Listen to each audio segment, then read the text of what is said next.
Hola, bienvenidos una vez más al Ágora de José Luis Jiménez. En esta ocasión vamos a hablar de Egipto y sus pirámides. Y lo vamos a hacer a través de un viaje, pero de un viaje esotérico, a través del río Nilo.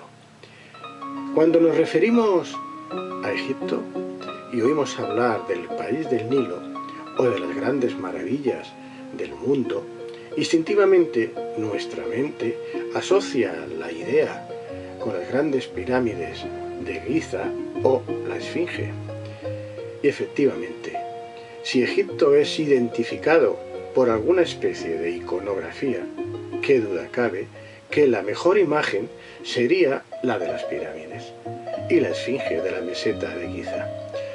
Pero Egipto no es solo el mayor museo histórico y tecnológico de la humanidad. Más adelante explicaré el por qué lo defino así, sino que en cada grano de arena del desierto, en cada callejón del bullicioso zoco del Cairo, y cómo no, en cada uno de sus templos y enigmáticas construcciones, nos muestra una parte mágica de la historia de la humanidad. El Nilo, el río sagrado, la fuente de la humanidad, es algo mucho más que un río. Es la fuente de vida de Egipto y uno de los mayores del planeta. Es para la tierra de los faraones lo que la Vía Láctea supone para el sistema solar. Egipto no podría haber existido sin el Nilo, y el gran río no habría sido sagrado sin el pueblo egipcio.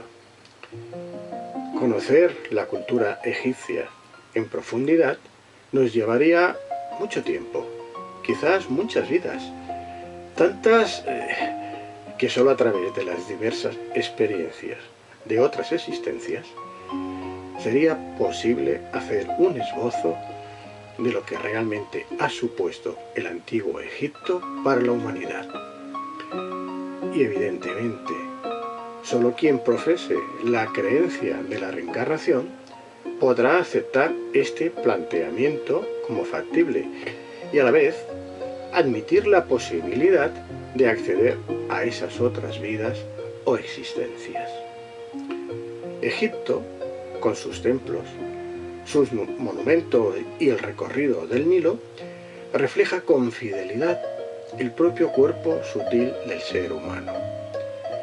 El conocimiento esotérico y hermético se nos muestra en el recorrido del Nilo como en la tabla de Hermes Trismegisto, donde lo que está abajo es como lo que está arriba, y lo que está arriba es como lo que está abajo, para hacer el milagro de una única cosa.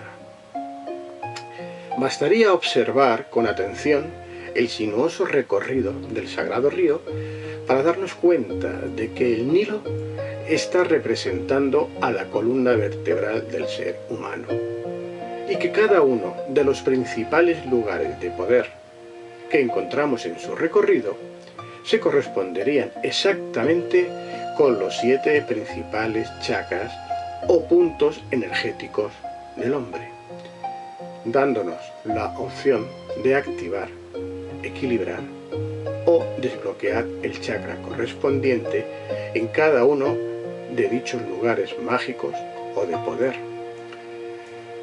Desde la presa de Asuán, en el Alto Egipto, hasta el delta y la desembocadura del río en Alejandría, el Nilo va llevando la vida a las tierras y a las gentes. Así como se abre paso a través del desierto, llevando su suave brisa a las milenarias tumbas de los faraones y de las divinas efigies, recordándoles que siguen allí, que la muerte no existe y que el tiempo es solo una ilusoria realidad.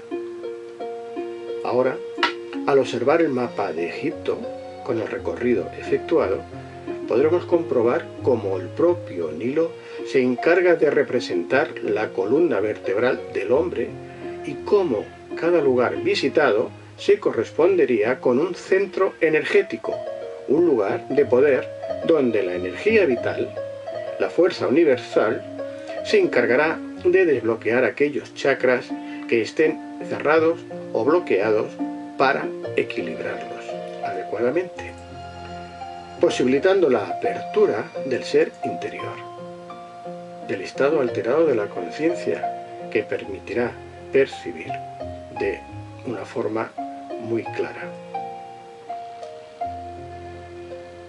De igual forma que en el ser humano tenemos la columna vertebral que soporta todo el cuerpo físico, en Egipto la columna vertebral es el Nilo, sin el que la vida no sería posible.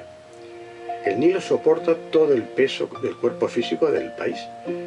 Es la fuente de vida y contiene todos los centros energéticos que, al igual que ocurre con el cuerpo sutil y el aura del ser humano, posibilita un correcto equilibrio tanto del cuerpo físico, refiriéndonos al país del Nilo, como del cuerpo sutil o áurico. El Egipto esotérico, el cual nos legaron los antiguos sacerdotes egipcios, los Ensuor, y antes de estos, sus dioses Osiris, Isis, Horus y sus correspondientes transmutaciones. Estos puntos energéticos o centros de poder, identificados con los 7 principales chakras del ser humano, los podemos encontrar en los siguientes lugares.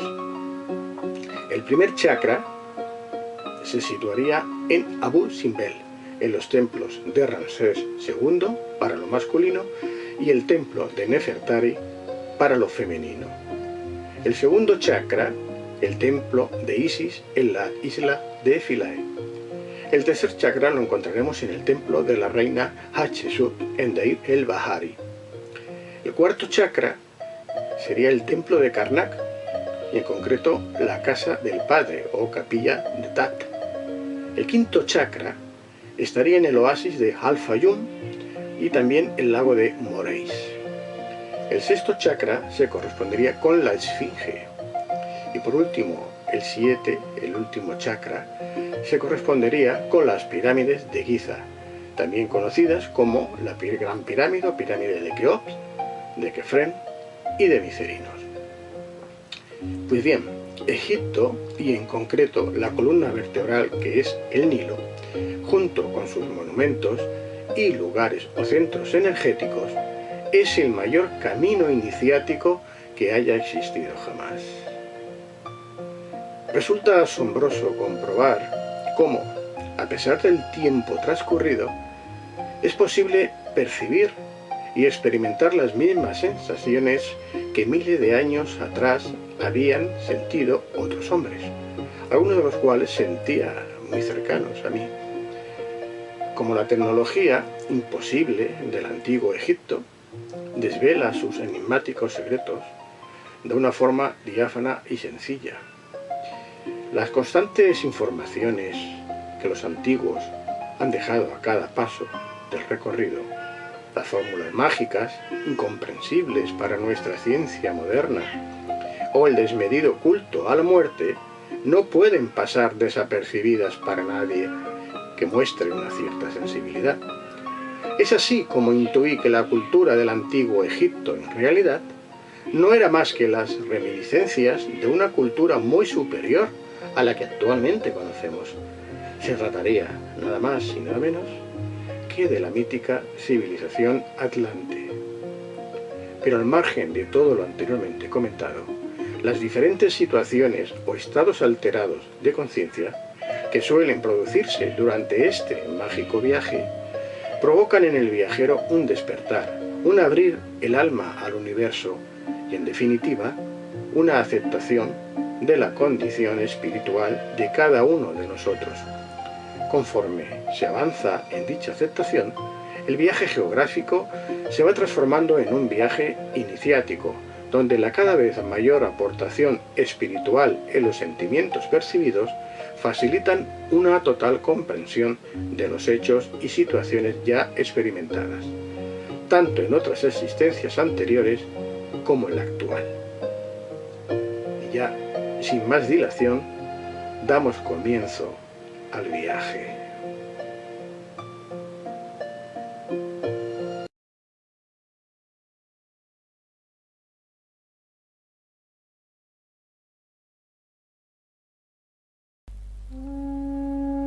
Iniciamos el viaje esotérico por Egipto a través del río Nilo.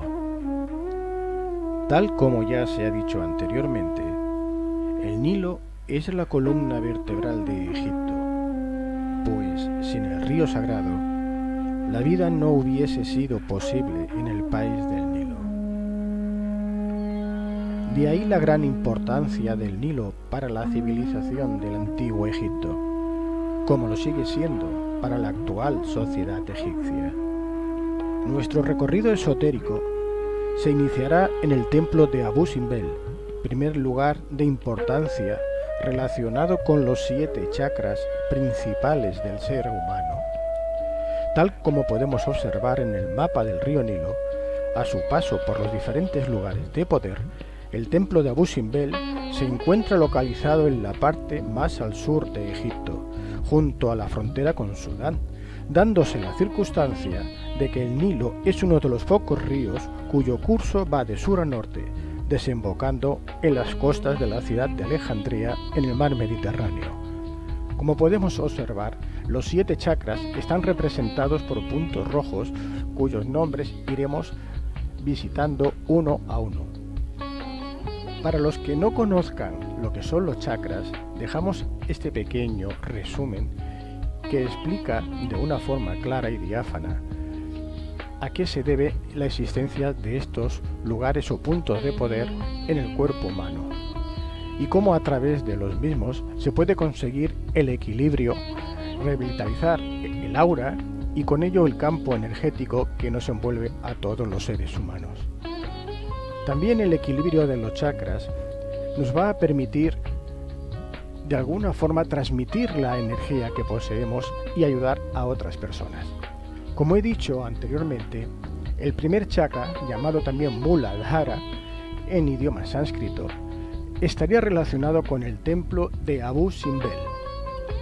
En este caso, el templo de Ramsés II estaría dedicado a la parte masculina y el templo de Nefertari a la parte femenina.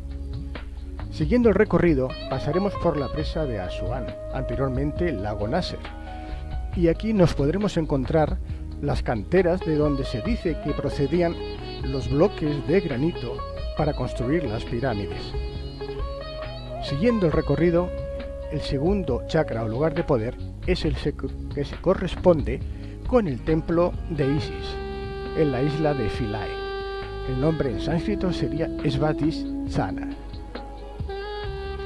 Muy cerca de aquí encontraremos la isla Elefantina. No es que sea un lugar de poder en concreto, aunque a mí personalmente me dejó una vibración muy fuerte, muy importante y sobre todo la belleza que tiene contemplar dicho lugar desde el promontorio del mausoleo del Aga Khan. También encontraremos el templo de Xum. Siguiendo el recorrido vamos a encontrarnos con el templo de Komombo.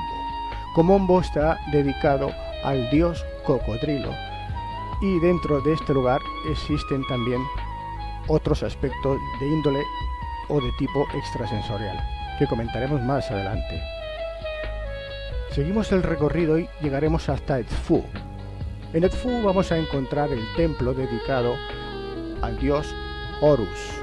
En la capilla de Edfu también observaremos lo que es el Sancta Sanctorum y la barca solar.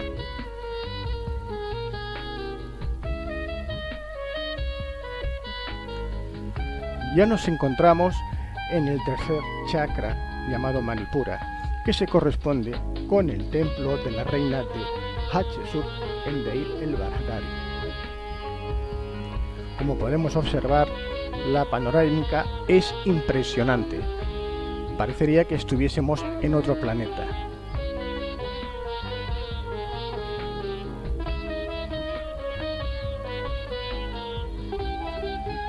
Cerca de aquí, y ya una vez que nos desplazamos hacia el Valle de los Reyes, nos encontraremos con 2 colosos conocidos como los colosos de Menon. donde se dice la tradición que se puede escuchar a través de ellos. Y ya nos encontramos en el Valle de los Reyes, lugar importante por excelencia, ya que es aquí donde vamos a encontrar el 99% de las tumbas de todos los reyes o faraones y reinas del antiguo Egipto. Aquí podemos observar una maqueta con la localización de todas las tumbas del Valle de los Reyes. Las diferentes tumbas llegan a medir cientos de metros y son excavadas en el interior de las montañas. Un ejemplo de la belleza que podemos encontrar dentro de estas tumbas es el hipogeo de Nefertari, la esposa favorita de Ramsés II. Esta está situada en el Valle de las Reinas, muy cerca de Luxor.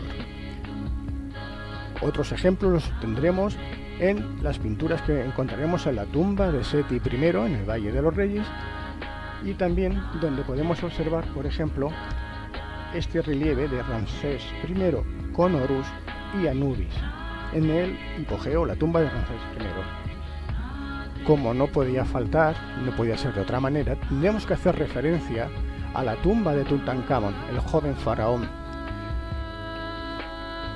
Cuando en el año 1922 Howard Carter descubrió esta tumba, no podía ni imaginarse lo que iba a hallar en su interior, puesto que ha sido la tumba, o quizás hasta ahora la única tumba, que se ha conseguido encontrar intacta, sin que haya sido saqueada por los ladrones de tumbas. Podemos observar cómo existen dentro de un mismo sarcófago tres tipos de sarcófagos, uno de madera, o uno de granito, otro de madera y otro completamente de oro macizo.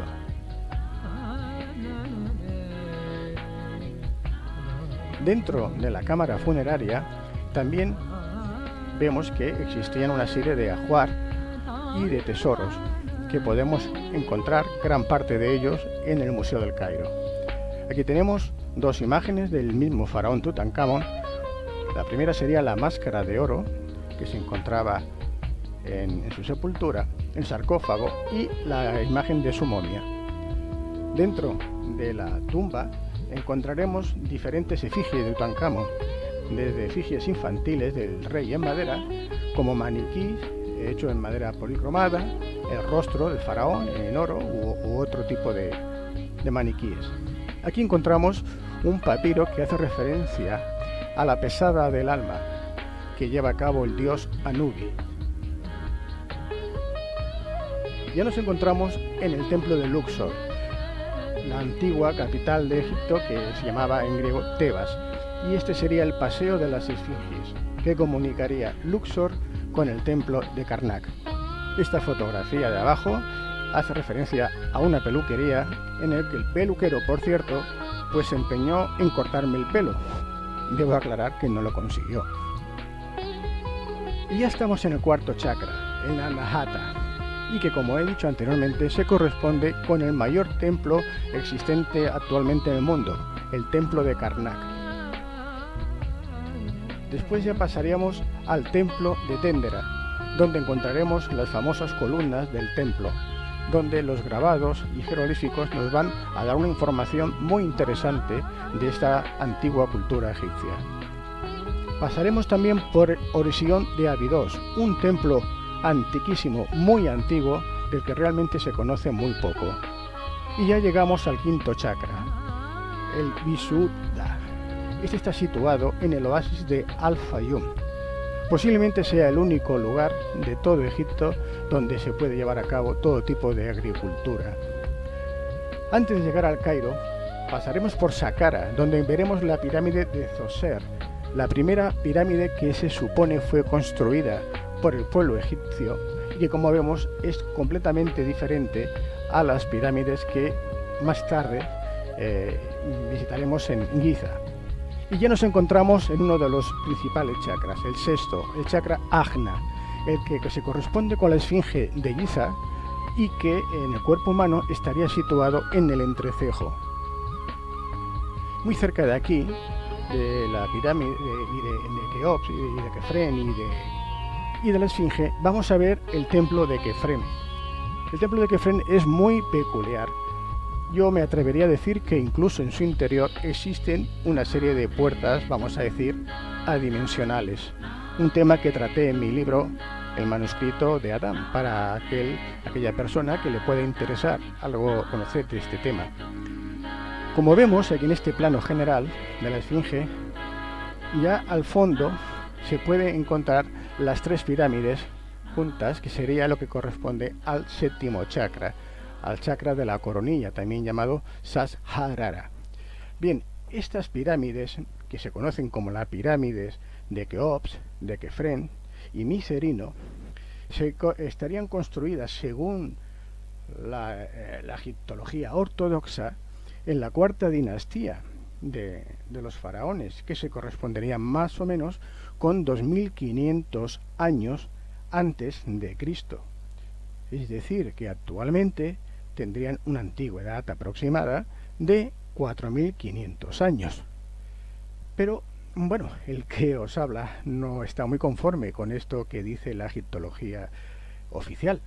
Y como vamos a ver más adelante en una explicación detallada de las pirámides de Giza, posiblemente la antigüedad sea mucho mayor. Pues bien, ya hemos visto el recorrido esotérico a través del río Nilo y nos va a servir todo esto que hemos visto para entender un poco mejor el sentido de las pirámides de Giza. ¿Qué son realmente las pirámides de Giza?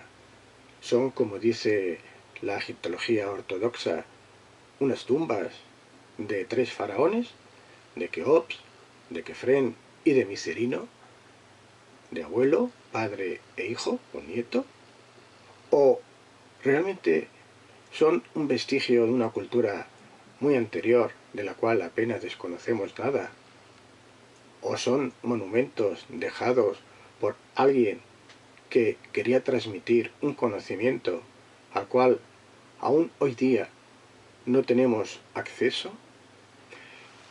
Bien, este tema, que a mí me planteó desde un principio serias dudas, creo que se explica por sí solo, se resuelve, analizando realmente lo que son estos grandes monumentos, estas pirámides. Hay que empezar por decir que la antigüedad que se le atribuye, en este caso por la egiptología oficial, la ortodoxa, pues las propias pirámides se encargan de desmentir. Y veremos por qué es así. Y es que en la cuarta dinastía de Egipto, es decir, hace 4500 años, cuando gobernaron los faraones de Keops, de Kefren y de Micerino, pues no existía, no se conocía el hierro, algo fundamental para poder pulir o cortar los grandes bloques de granito. O tampoco se conocía la rueda o las poleas, un instrumento imprescindible para movilizar unas moles ingentes de bloques de granito, en concreto más de 2,5 millones de bloques de granito que contiene, por referirme solamente a la Gran Pirámide, a la pirámide que se conoce como de Keops, aunque yo prefiero llamarle la Gran Pirámide porque realmente no fue Keops quien la construyó, ni Kefren, su hijo, la que se le atribuye a él, ni Micerinos. Y vamos a ver por qué lo digo. Hay una cuestión muy sencilla, que son las matemáticas. Si tenemos en cuenta que la pirámide de Keops, la Gran Pirámide, existen en ella un total aproximado de 2,5 millones de bloques de granito, de un peso que oscila entre las 2 a las 60 toneladas por unidad, y que según la egiptología oficial se construyó en el periodo aproximado de unos 20 años, pues el cálculo es muy simple de hacer. Dividamos los 2,5 millones de bloques de granito por los 20 años que la egiptología oficial dice que se tardó en construir la Gran Pirámide. Esto nos va a dar un total de 125.000 bloques por año, lo que es lo mismo, aproximadamente 347 bloques al día. Pero claro, esto sería si los obreros o los esclavos, como indica la egiptología oficial, hubiesen trabajado las 24 horas del día. Imposible, evidentemente, a pesar de que dicen que en la construcción de la Gran Pirámide, pues posiblemente intervinieron más de 100.000 operarios. Es imposible. Vamos a ponerle 12 horas seguidas, que ya es mucho, 12 horas cada día. Pues bien, si esos 347 bloques diarios los dividimos por 2, puesto que son 12 horas al día, o sea, lo multiplicamos en este caso, nos va a dar 700 bloques cada 12 horas. Claro, 700 bloques cada 12 horas equivale aproximadamente a 58 bloques de granito a la hora. Vamos, prácticamente un bloque entre 2 toneladas y 15 toneladas de peso cada minuto. Hoy día es imposible hacerlo con nuestras técnicas, con nuestras sofisticadas técnicas. La ciencia actual, la tecnología actual, no nos permitiría construir la pirámide de Keops en las circunstancias y en las condiciones que la egiptología oficial dice que se construyó. En la fotografía podemos observar la imagen de la Gran Pirámide en una visión aérea. Vamos a ir viendo también otras fotografías de lo que se conoce como la meseta de Giza, donde están emplazadas las 3 grandes pirámides, que vamos a mencionarlas con el nombre que se conocen, aunque, repito, no tienen nada que ver con estos faraones de Keops, Kefren y Micerinos, porque entre otras condiciones y otras cuestiones que vamos a demostrar, nunca fueron tumbas. De hecho, no existe ninguna pirámide en la que se haya encontrado la momia de ningún faraón. Es absurdo estar 20 años o 20 y tantos años construyendo esta mole, este gran monumento, para custodiar luego el cadáver, la momia de un faraón, y que, paradójicamente, luego no se entierren, no se custodien en dicho lugar, pero de ninguno de los 3. Y otro aspecto que tenemos que tener en consideración es el que nos muestra el interior de estas pirámides. Veamos ahora las fotografías de acceso a la Gran Pirámide. Como podemos observar, en este caso, la entrada que vemos en esta fotografía era la entrada original. Esta entrada original fue tapiada posteriormente y por la que actualmente se puede acceder es una entrada que realizaron unos saqueadores de tumbas hace tiempo, que es por la que actualmente se accede. Podemos ver en su interior una serie de pasadizos, de grandes galerías, que realmente, para no tener ninguna utilidad, no se entienden que tengan tamaño o tan gran tamaño. Es algo absurdo. Entonces, ¿qué explicación nos da la ciencia oficial, en este caso la egiptología oficial, al respecto? Vamos a ver algo también que es muy curioso, cuanto menos paradójico. Hemos visto anteriormente como en las tumbas existentes de los faraones, de los reyes, de las reinas, en el Valle de los Reyes, todas las tumbas sin excepción están bellísimamente adornadas con pinturas, con policromado, de todos los colores. De hecho, da la impresión que se hubiesen pintado o decorado hace 4 días. Y como mínimo han pasado 4 o 5.000 años. Una técnica asombrosa, pero en la que podemos, como patrón general entre todas ellas, es que absolutamente todas las tumbas de todos los faraones y de todas las reinas de Egipto, del antiguo Egipto, estaban bellísimamente decoradas y pintadas. Entonces, me pregunto yo, ahora estamos observando la cámara del rey en la Gran Pirámide. Observamos el sarcófago de la Gran Pirámide. Y el sarcófago, como vemos, es algo que ya de por sí presenta varios enigmas que la ciencia, en este caso la egiptología oficial ortodoxa, pues lo tiene muy mal para justificar.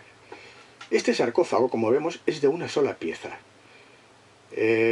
Sus dimensiones aproximadas son de 2,45 metros por 1,23, prácticamente 2,5 metros, casi por 1,25. Bien, pues estas medidas son mayores que la entrada a la cámara del rey. Si son mayores que la entrada, que me diga a mí la egiptología oficial cómo consiguieron hacer pasar por estos pasillos que hemos visto anteriormente hasta la cámara del rey una pieza, un sarcófago de una sola pieza, además de un granito muy duro, de una dureza tal que hoy día, si tuviéramos que construir un sarcófago de estas dimensiones, de estas características, necesitaríamos una broca que tuviese la punta de diamante, y aún así necesitaríamos una fuerza 500 veces mayor, o una dureza mayor a la que tenemos hoy día con el diamante. ¿Con qué hicieron? ¿Con qué clase de broca o con qué material hicieron este sarcófago que estamos viendo en la fotografía, cuyas paredes interiores están pulidas con tal perfección que hoy día únicamente sería posible lograrlo a través de la utilización del rayo láser? Pues bien, la egiptología oficial nos responde a estas preguntas diciendo que ese sarcófago se construyó con una vara de madera, con una cuerda, con una especie de arenilla en el que se iba frotando, moviendo, y por el roce se construyó. Bueno, no me río porque no es para reírse, pero es lo que dice la egiptología oficial. Igual que cuando le preguntas cómo consiguieron introducir ese sarcófago en el interior de la cámara del rey, si sus dimensiones son superiores a las de la puerta de la entrada, a la del pasillo. Bueno, te contesta, ya estaba ahí. Sí, es verdad, es para reírse, ¿no? Bueno, pues lo dicen muy en serio. Y estas son las explicaciones que nos han ido dando, pues, año tras año, siglo tras siglo, y que la gente parece ser que no piensa en que es tan absurdo lo que están diciendo, que ya sencillamente, bueno, se les tendría que caer la cara de vergüenza de dar una explicación como esta. Lo más honesto hubiese sido decir que no lo saben, que no saben quién construyó aquello, que no saben para qué lo construyeron, que no tienen, en definitiva, ni idea de nada, que esa es la verdad. No tienen ni idea de nada. Pero claro, los títulos universitarios tienen mucho peso y hay que, de alguna forma, pues, defenderlos. Bien, otro aspecto que está, y yo siempre me refiero a las pruebas evidentes que están ahí, que todo el mundo las podemos ver, lo podemos comprobar. No estoy elucubrando ni inventándome una historia, no, sencillamente hago referencia a lo que está ahí, a lo que podemos ver todos. Y todos podemos ver que en la cámara del rey no hay ninguna pintura, no hay ningún jeroglífico. ¿Alguien ha visto en alguna de las cámaras o junto al sarcófago alguna pintura haciendo referencia al faraón, o a los dioses, o a Osiris, Isis, Horus, Anubis? No, está todo completamente limpio. Valga la redundancia, como si Don Algodón o el Don Limpio hubiesen pasado la bayeta, ¿verdad? Es curioso, sí. Es curioso como algo tan evidente, pues nos los quieren hacer tragar como rueda de molino. Las pirámides nunca han sido tumbas. Es evidente. Nunca han sido tumbas. Y si hubiese sido una tumba, y si ese sarcófago hubiese servido para guardar el cuerpo de algún faraón, alguna reina, algún rey, pues lo lógico es que estuviese también la tapa del sarcófago. Porque claro, dicen, es que han entrado y la han saqueado. Y se han llevado las pinturas de las paredes también. Estas estaban sin decorar, sin poner nada, cuando la tumba más humilde del Valle de los Reyes está cargada de iconografías, de pinturas, de policromados. Eso no hay quien se lo crea. Es inverosímil, pero total. Y la tapa, como he dicho, ¿dónde está la tapa del sarcófago? Se la han llevado, ¿para qué? Porque si tampoco cabía por la puerta. O sea, un sarcófago sin tapa. Una tumba, una cámara del rey, sin ningún tipo de inscripción. Bueno, sí, dijeron que encontraron la del coronel Weiss, que ponía Keops, además en inglés, o sea, que lo hizo el hombre tan mal que, bueno, era tan burda la falsificación, el intento de querer atribuírselo al faraón Keops, que evidentemente, pues eso no hay quien se lo trague, ¿no? En fin, vamos a ver ahora otro dato que es muy interesante y que da que pensar. Si no son tumbas, las pirámides, ¿qué son? Claro, en esta fotografía de este plano, que ahora vemos a continuación, observamos cómo aparece dibujada una serie de galerías, la entrada a la pirámide y donde estábamos hablando, la cámara del rey. Bien, aquí tenemos numerados pues los distintos lugares, cómo están denominados. Tenemos en el número 1 la cámara del caos, en el 2 la cámara de la reina, la cámara del rey en el número 3, el 4 sería la entrada, que hemos comentado que no cabía el sarcófago por ahí, evidentemente, el 5 sería el corredor descendente, el 6 tenemos el corredor ascendente, en el 7 tenemos la gran galería, esa galería que hemos visto fotografiada anteriormente, en el 8 nos encontramos con la bóveda de descarga, un nombre muy curioso. En el 9, los conductos de ventilación de la cámara del rey. ¡Ay, amigos! A mí me hace gracia esto de los conductos de ventilación de la cámara del rey. Porque, bueno, pues algunos egiptólogos oficiales, ortodoxos, nos dicen, cuando se les pregunta que cuál era la utilidad de estos conductos, nos dicen que estaban allá para que el alma del faraón ascendiese a los cielos. Claro, como hay dos, uno a la izquierda y otro a la derecha, yo me preguntaba si es que el de la izquierda era para que el alma saliese los miércoles y el de la derecha para que saliese los viernes. Bueno, no, es una broma, claro. Pero si vemos este plano de la pirámide y lo observamos, una pequeña, simplemente una atención normal, no hace falta fijarse demasiado.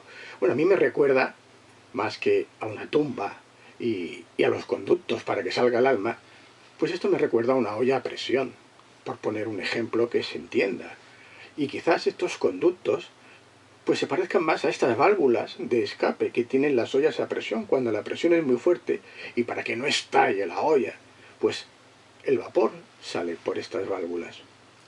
Claro que esto es una apreciación personal, pero bueno, que me parece algo más lógico y más creíble que no que me digan que son los tubos por donde sale el alma del faraón. Bien, amigos, podríamos estar tratando este tema durante mucho tiempo, porque las pirámides no es solamente lo que estamos viendo, realmente contienen una información muy importante.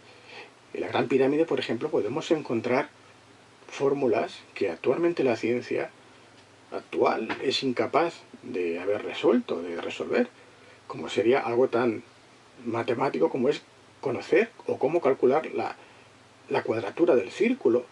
Tenemos datos astronómicos que se obtienen a través del lado de la pirámide, la base de la pirámide, por la altura, y nos facilita la distancia de la Tierra al Sol exactamente hasta el último centímetro, o la distancia a la Luna, o fórmulas matemáticas, o el número pi, 3,1416, o el número áurico, 1,6, 1,8, etc. Entonces, esto nos hace reflexionar, y evidentemente nos invita a reflexionar, y a decir, ¿quiénes construyeron las pirámides y para qué? Bien, yo no voy a decir quiénes las construyeron, porque no lo sé. Puedo suponerlo. Y puedo suponer que evidentemente fue una civilización muy avanzada. Como dije al principio, posiblemente fuesen los atlantes, o alguien relacionado con la Atlántida, o quizás hubiesen llegado de otra parte del cosmos. No lo sé, pero evidentemente las pirámides ni fueron construidas por los egipcios, ni eran tumbas.